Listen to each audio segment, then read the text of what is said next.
বন্যার দুর্ভোগ নিয়ে আরো জানাতে এই মুহূর্তে লক্ষ্মীপুর থেকে যোগ দিচ্ছেন আমাদের সহকর্মী আব্বাস হোসেন। আব্বাস, বন্যা পরবর্তী অবস্থা কেমন দেখছেন সেখানে? লক্ষ্মীপুরের সবশেষ তথ্য কি এই পর্যন্ত, আর কি পরিমাণে ক্ষয়ক্ষতির আশঙ্কা করা হচ্ছে?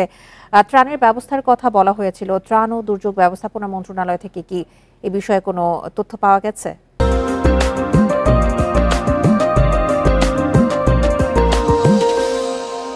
আসলে ধীরে ধীরে কিন্তু এখানে বন্যার পরিস্থিতি উন্নতি হচ্ছে।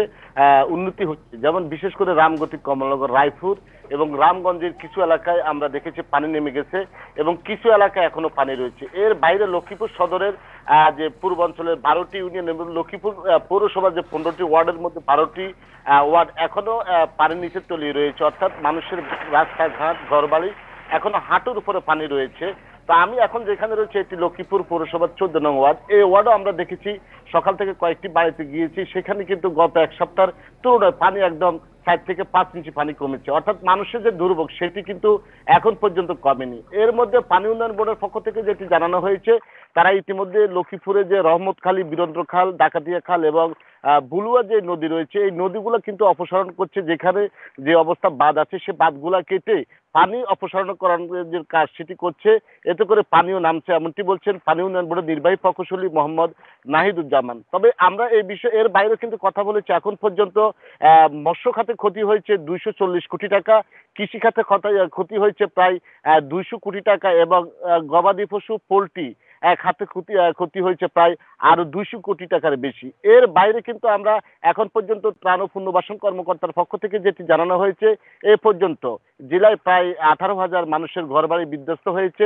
5.5 লাখ মানুষ কিন্তু বিভিন্নভাবে ক্ষয়ক্ষতির শিকার হয়েছেন এমনটি তারা নিশ্চিত করেছেন। তবে সবকিছু মিলে এখন পর্যন্ত যেটি জানানো হয়েছে প্রায় 1000 কোটি টাকার মতো ক্ষতি হয়েছে এই বন্যায়।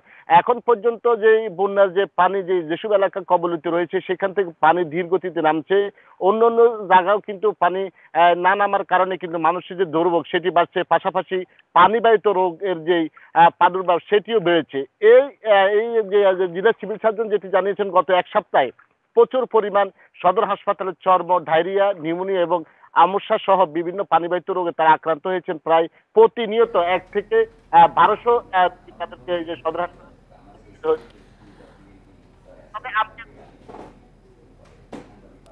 জি আব্বাস, আপনি আমাদের সঙ্গেই থাকুন। এবার আমরা যাচ্ছি নোয়াখালীতে, সেখান থেকে জানাবেন আমাদের সহকর্মী আবু নাসের।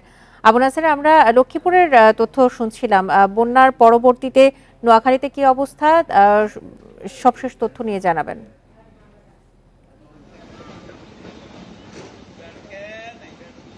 নোয়াখালীতে এখনো বিভিন্ন এলাকায় পানি রয়ে গেছে, শহরে আছে, গ্রামেও পানি আছে, অলিগলিতে রয়েছে এবং বেশিরভাগ দোকানপাট পানির মধ্যেই শুরু করেছে এবং বেশিরভাগ মানুষ পানির মধ্যেই বাড়িঘরে ফিরে যেতে বাধ্য হয়েছেন এবং অনেককে আশ্রয়কেন্দ্র থেকে বলে দেওয়া হয়েছে যে আশ্রয়কেন্দ্রগুলো আর চালানো সম্ভব হবে না, তারা যেন বাড়ি ফিরে যায়।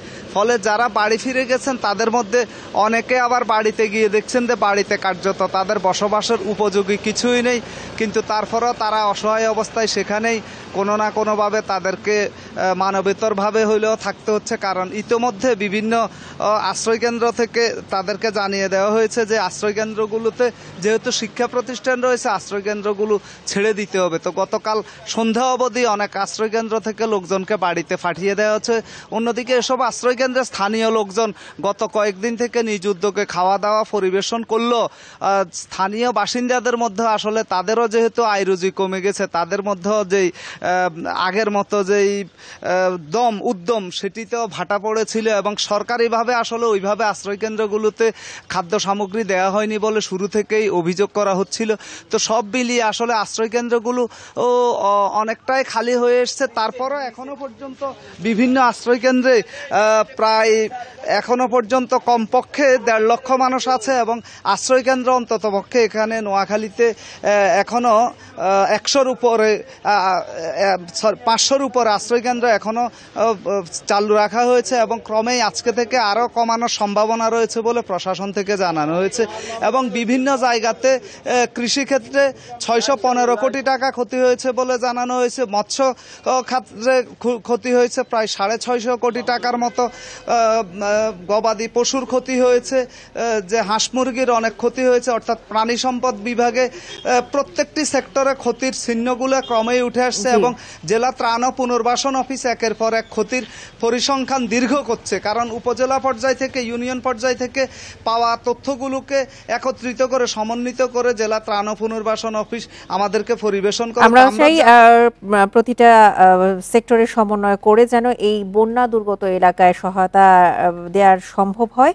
আপনাকে অসংখ্য ধন্যবাদ। লক্ষ্মীপুর এবং নোয়াখালী থেকে জানাচ্ছিলেন আমাদের সহকর্মীরা।